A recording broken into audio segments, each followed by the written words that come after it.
titulada Centroamérica en pie de guerra contra los filibusteros, 1855-1857, a cargo del doctor Jorge Antonio Ortega Gaitán, quien posee una maestría en Ciencias Militares con mención en Planificación y Gestión Estratégica por la Academia de Guerra del Ejército de Chile, una maestría en Altos Estudios Estratégicos en Seguridad y Defensa por la Universidad Mariano Gálvez de Guatemala, la maestría en Innovación Educativa Universitaria por la Universidad Galileo, doctor en Administración Pública y Políticas Públicas por la Universidad Galileo.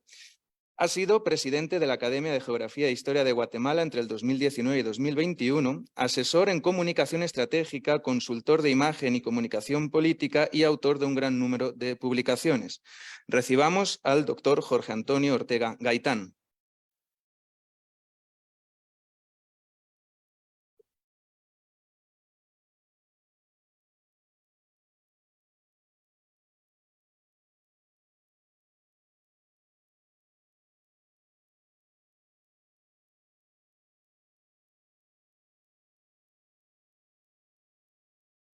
Muy buenos días.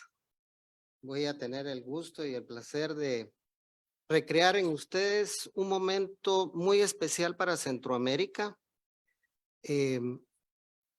La época republicana, como ustedes han escuchado con los ponentes anteriores, es una situación violenta a raíz de la fragmentación que se genera después de la fragmentación de la Federación Centroamericana.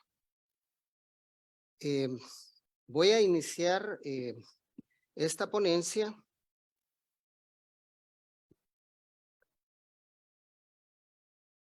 dándole el esfuerzo político y militar a esta situación tan particular. Es la primera vez que Centroamérica no logra la unión, sino la unidad de concepto político que deriva en las acciones militares. Y eso es lo que nos ha faltado a lo largo de estos 200 años, buscar la unidad, no la unión, sino la unidad política para enfrentar los retos del futuro como lo hicieron nuestros antecesores ante la amenaza de los filibusteros. Sí que el objetivo de esta ponencia radica en dar a conocer esos esfuerzos políticos y militares de los estados centroamericanos para enfrentar esta amenaza de los filibusteros que usurparon el poder y el territorio de Nicaragua a la mitad del siglo XIX, como una política de expansión norteamericana y control del paso interoceánico a través del río San Juan y los Grandes Lagos. Ya ellos ya tenían monopolio, existía una compañía que se le denominaba el Tránsito que hacía este proceso. Pero no había una conexión como existe ahora gracias al Canal de Panamá. Y es porque la gran confrontación no es de Centroamérica, sino es de Estados Unidos con Inglaterra, que están luchando a muerte por tener el dominio de la cuenca del Caribe y del comercio internacional. Walter Scott, afirma que Centroamérica es la llave de los mares. Quien la posea será el dueño del comercio universal. Vamos a nuestro territorio. Los orígenes del conflicto nacen de la eterna disputa del ejercicio del poder entre conservadores y liberales, en lo particular en Nicaragua y en lo general en todo el istmo centroamericano. No menos importante, como ya lo dije, esa disputa entre Estados Unidos y la Gran Bretaña por el dominio del paso interoceánico. Luego describiré algunas etapas de la guerra, maniobras, resultados de los combates, los protagonistas y las decisiones políticas que se toman en este momento crítico para Centroamérica. Pero gracias al impulso de los centroamericanos de unirse para luchar y vencer a los filibusteros, nace por mantener la libertad debido a que la proclama de los filibusteros es los 5 o ninguno.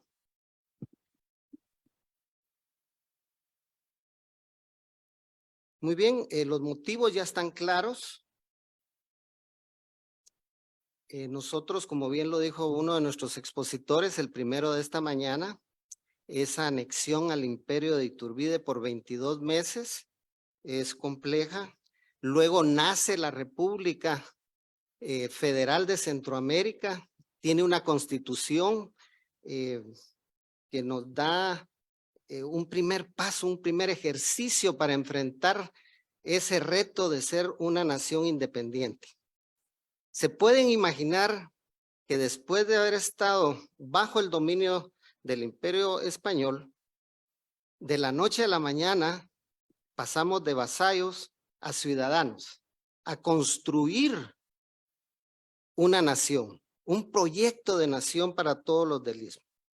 Esto pues tiene unas consecuencias graves. Tuvimos más de 22 guerras entre las provincias de Centroamérica. Y la última fue en 1906, que gracias a la conducción militar y política logramos una paz hasta el día de hoy. Desde 1906 no hemos vuelto a pelear con ningún país centroamericano. Y eso es de un beneficio tremendo. Logramos la paz, más de 100 años. Pero su inicio es la Federación Centroamericana. Mantenemos la disputa con otros nombres, pero seguimos peleando el proceso entre conservadores y liberales.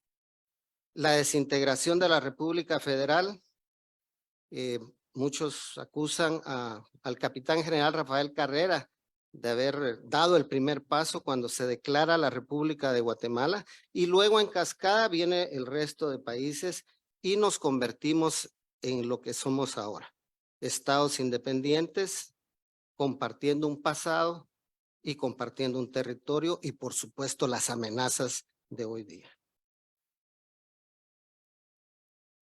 Y esta es la disputa que nos va a llevar a mediados del siglo XIX. Ese paso natural gracias al río San Juan y al lago de Nicaragua. Luego quedan 17 kilómetros para llegar al Pacífico. ¿Por qué necesitaban recortar las rutas marítimas? El primer proceso es la fiebre del oro. Necesitaban pasar el oro de California a Nueva York y luego esto llevarlo a Europa. Era necesario.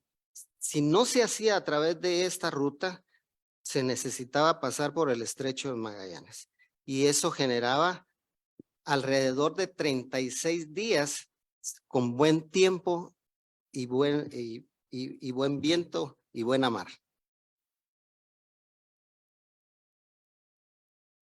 El comercio, ¿verdad? El negocio, todas las guerras, su base principal es la generación económica y de hecho la guerra solo necesita 3 elementos: dinero, dinero y dinero, según lo afirmaba Simón Bolívar. Y es cierto. Si no, miren ahorita la confrontación que está lamentando este siglo, innecesaria, pero es dinero lo que se está mandando, lo que se está manejando.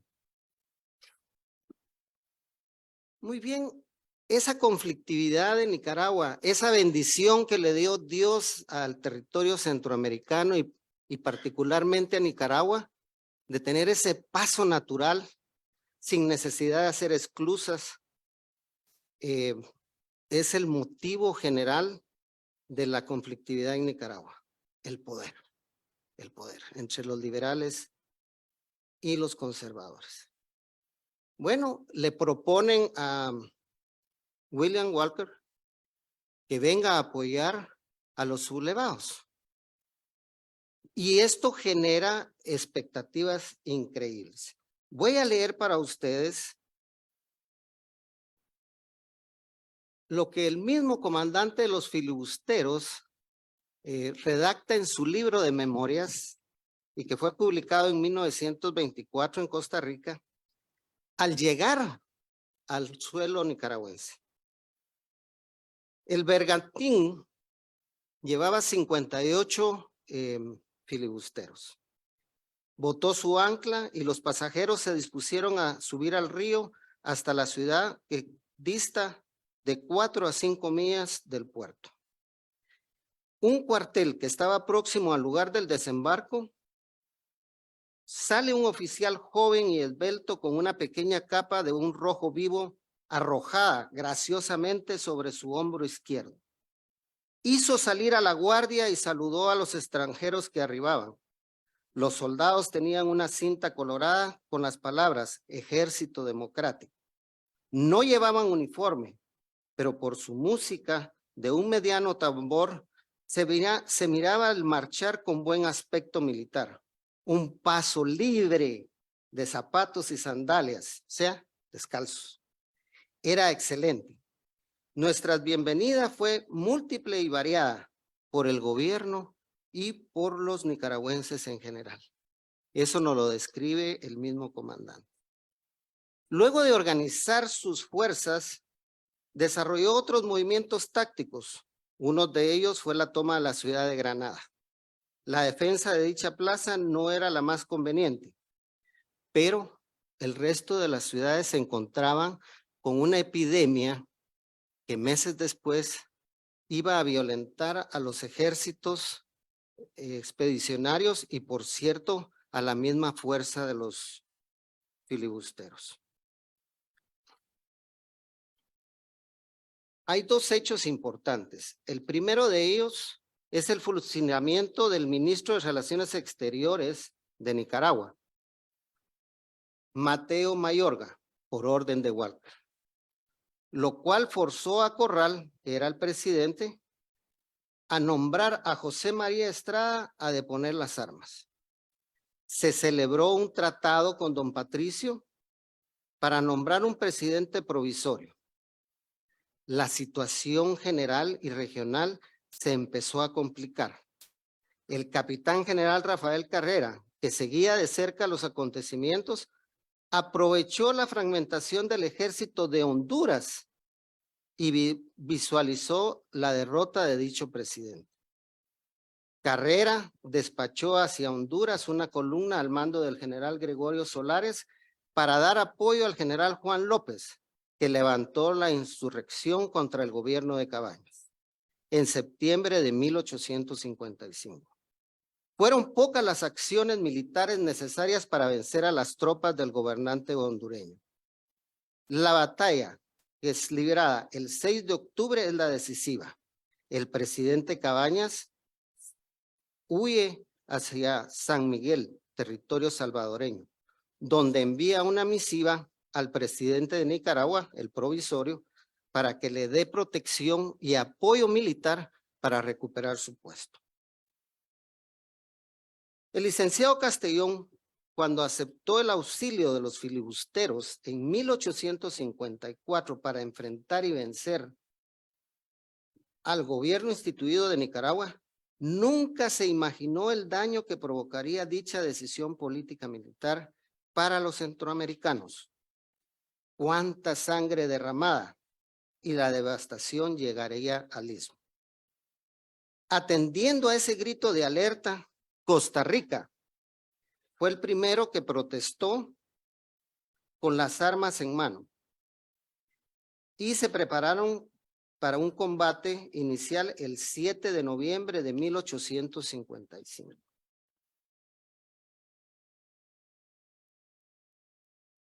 Luego viene otro acontecimiento que va a marcar la unidad política y militar de los centroamericanos. Y es el fusilamiento del general don Ponciano Correal. Y les voy a leer la sentencia. Cuartel General del Ejército de Nicaragua, Granada, noviembre 7 de 1855.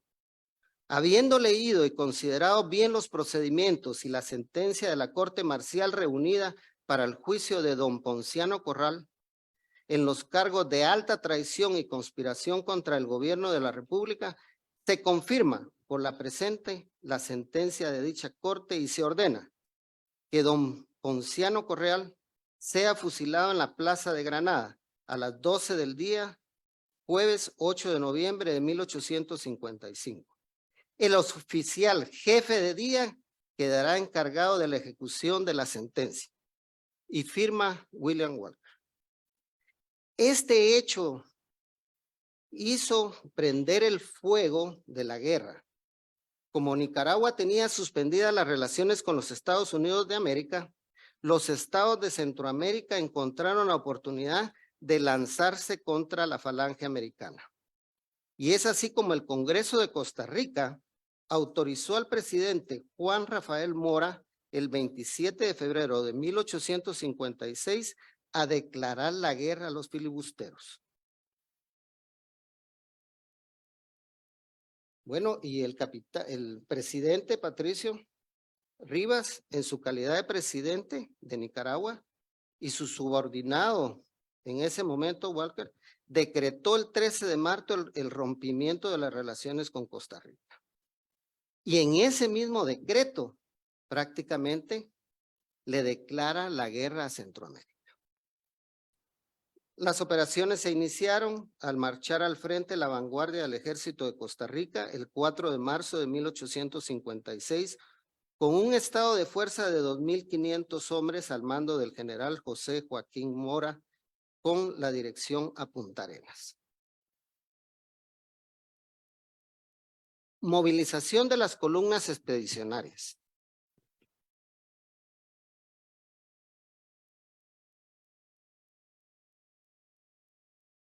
Es necesario visualizar el dispositivo, composición y la fuerza de los filibusteros previo a este combate. El desplazamiento de los 3 ejércitos centroamericanos hacia el territorio nicaragüense. Dicha fuerza efectiva ascendía a 1.800 filibusteros. Y el ejército expedicionario prácticamente estaba constituido por 2.960 inicialmente. Luego reciben más apoyo de los gobiernos hasta llegar a completar 6.800 hombres.